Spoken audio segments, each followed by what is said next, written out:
it's about knowledge. And oftentimes you have to deal, especially with songwriters, you probably deal with songwriters that are like very esoterical, and I need to be inspired and the muse, which is all good.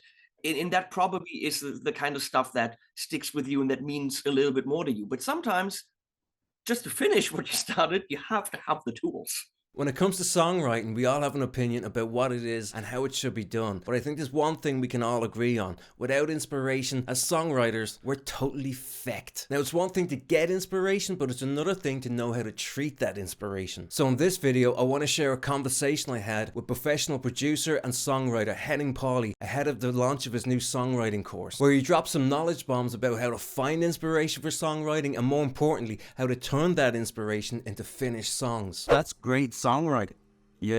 When you hear the song and it sounds simple, because I can do that sounds easy, and then you try and do it and you go, well, my song doesn't sound like that. What's happening? I'm thinking writing something like this is, at least for verse 1 or the chorus, something struck you. It just happened to you. I said in one of the lessons, said I usually have a couple of lyric ideas or like an idea, usually in the shower. That's where I got time, my brain goes, and there's like maybe 2 or 3 sentences. That's fine. But then building on that and repeating that.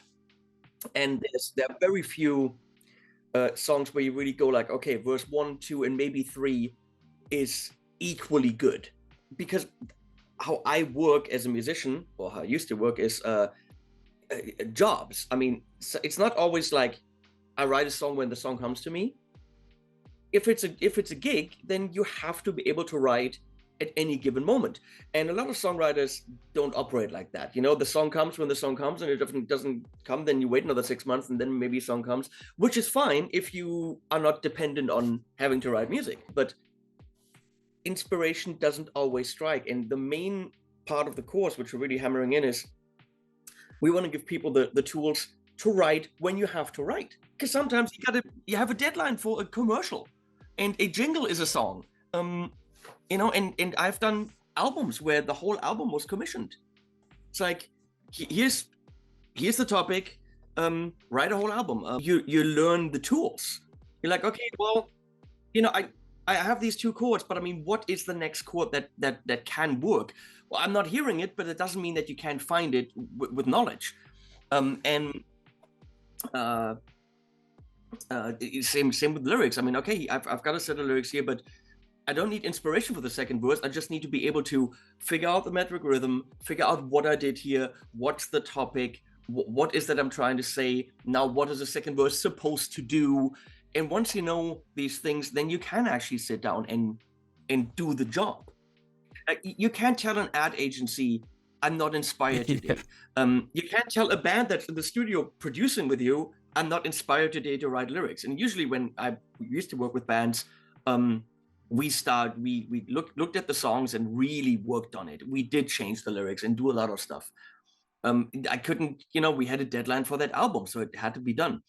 One great lesson where Rafa fails miserably is writing with set lyrics, because when you have a set of lyrics that you can't touch and it isn't written by, a songwriter, you don't see the rhythm. It doesn't offer itself to you. So I'm giving him the toughest job I had on that album for the song Victory.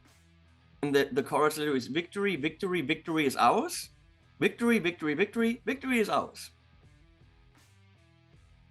That's a tough one. Because just the word victory isn't very chorusy.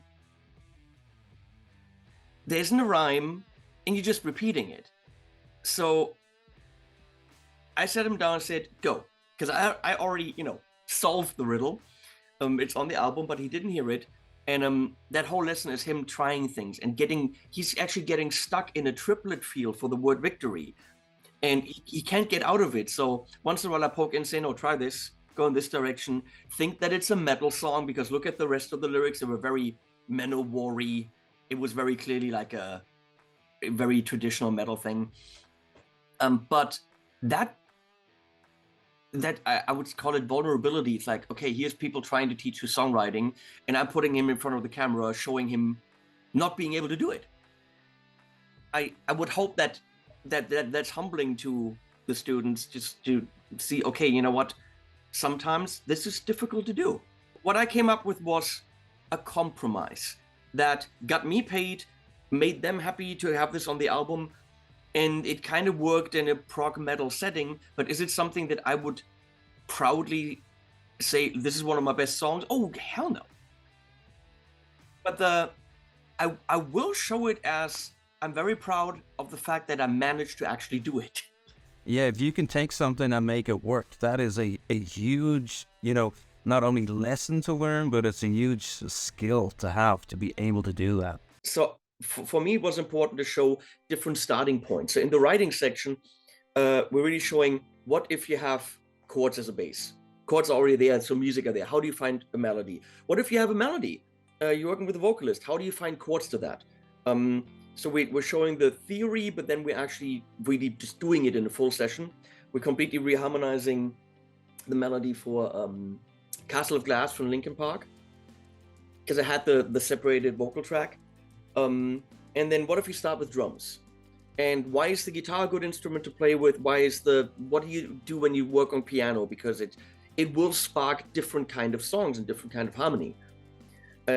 So we're trying to help people to utilize both instruments. But I think it's great the way you've approached the course, because like you were saying, you have, what if the idea starts here with chords? What if the idea starts with a melody? What if the idea starts with, lyrics? And that's fine, that inspiration or that idea, it comes from somewhere. But then what? Because what if the inspiration goes away? You don't have lyrics or chords. Yeah, because you can get an inspired idea and then the inspiration goes away, and then you're like, oh, now I have to develop this idea. And that's where the craft comes in. And then you have to have the tools. And sometimes maybe you're not inspired on guitar, whatever. And that is when you say, oh, wait, I saw these guys starting with drums. Download some drum track from someone, and maybe that's giving you the spark. I gotta say that I can't even imagine in the last 10 years, 20 years, that I wasn't able to sit down and make music when I had to. Yeah. I mean, for me now, because I do gear videos, inspiration is a very different thing, because I have a certain piece of gear on the table. So I've got a 7-string guitar, or I gotta write a gent metal thing. I have, a chorus. Okay, let's get clean guitars. So let's go 80s. So immediately the gear that I have to test is kind of giving the roadmap for where I'm going. Yeah. So I got this thing on the table now. Really curious. That's a mic preamp from Grace Design.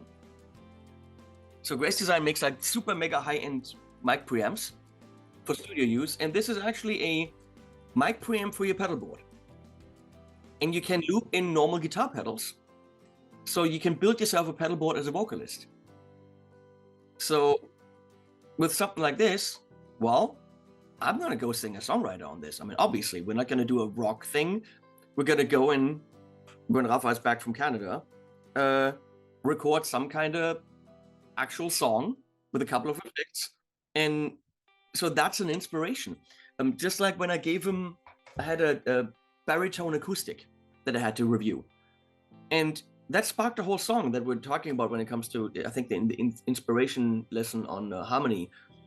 It's a whole song he wrote because he had that different instrument, and I asked him, write with this. So sometimes gear, or in my case, gear that I have to review, can push you in a certain direction. But I don't think a songwriter ever has an excuse not to write, because if you want to, you can. If you're not dependent on it, you don't have to, go play with the dogs. It's all good. But in my case, I have deadlines. A week from now, this amp has to be out, and I have to have a video for it. I have to write a song for it. So I have to come up with something. And that's what I love about the course, that this is what you're kind of pushing towards. Where you have, okay, here's your idea, and here's your path to development, or your several options to develop these ideas. It's about knowledge. And oftentimes you have to deal, especially with songwriters, you probably deal with songwriters that are like very esoterical, and I need to be inspired and the muse, which is all good. And that probably is the kind of stuff that sticks with you and that means a little bit more to you. But sometimes, just to finish what you started, you have to have the tools. Because the inspiration won't stay around. I always think of inspiration like Santa Claus. Comes in, gives you a gift, and goes away. And then you're left to play with that gift. Yeah, you have to put it together. It's like he's giving you a DIY kit. You have to know how to do it. I think the one thing that I'm most proud of is that we're able to back up what we're saying by actually having done most of it. Like stylistically, I don't think you would find a course that goes in that many directions where the people sitting there actually can say, oh, I've done 100 jingles. You want to hear some modern gent metal? Here it is. You want to hear some power metal? There it is. Here's a John Mayer style song. I mean, we literally have examples of most of what we're talking about, which hopefully gives us some credibility. Yeah, and not only that, you have that, as you said, that you have like the process. You can sit there. It's like being in the room with you, looking at you both going through the process, the back and forth, and putting it all together. Yeah.